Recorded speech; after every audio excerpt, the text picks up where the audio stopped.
நயினா நாயகன் தான் தலைவர். என்ன பண்றாரு?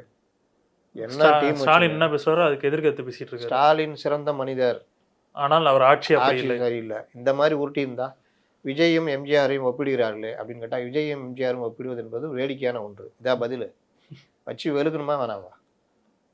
சும்மா இன்னும் வாழைப்பழத்தை இது கொடுத்த மாதிரி வளவலா கொலவலா அந்த செங்கோட்டையனோட போட்டிக்கு போட்டு இருந்தாலும் கட்சி வளர்க்க முடியாது.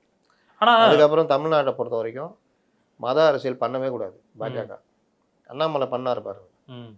திமுகவை அட்டாக் பண்ணணும், அரசியல் பேசணும், ஸ்ட்ரைட்டா இஷ்யூ அண்ட் வீக்னஸ் பாயிண்ட்ல அடிக்கணும். அதை விட்டுட்டு சும்மா டெய்லி ஒரு இது யாராவது ஒரு அந்த வடநாட்டு பாணியில அரசியல்லாம் இங்கே பண்ணியிருந்தீங்கன்னா எச் ராஜா தமிழிசை வரிசையில் நயினா நாகேந்திரனும் இணைக்கப்படுவார்.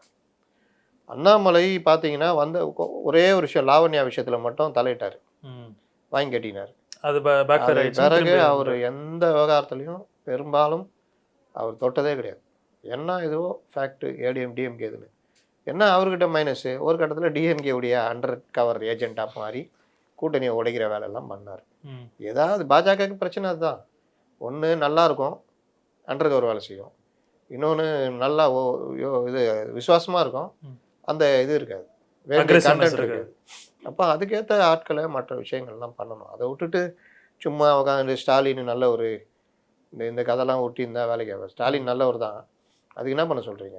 நல்லவர் கையில் தான் ஆட்சி இருக்குது. நல்லவர் ஏமாலியாக இருந்தாருன்னு என்ன பண்ண முடியும்? நல்லவரை ஏமாற்றிக்கிட்டு இருக்கிறாங்க, நல்லவரை நம்ப வைக்கிறாங்க. இதெல்லாம் இப்படி தான் போகுதுன்னு நல்லவருக்கு உண்மை புரியும் பொழுது நாட்கள் கடந்துட்டுருக்கோம். ஃபஸ்ட் டைம் ஆட்சிக்கு வரவங்களுக்கு ஒரு பிரச்சனை.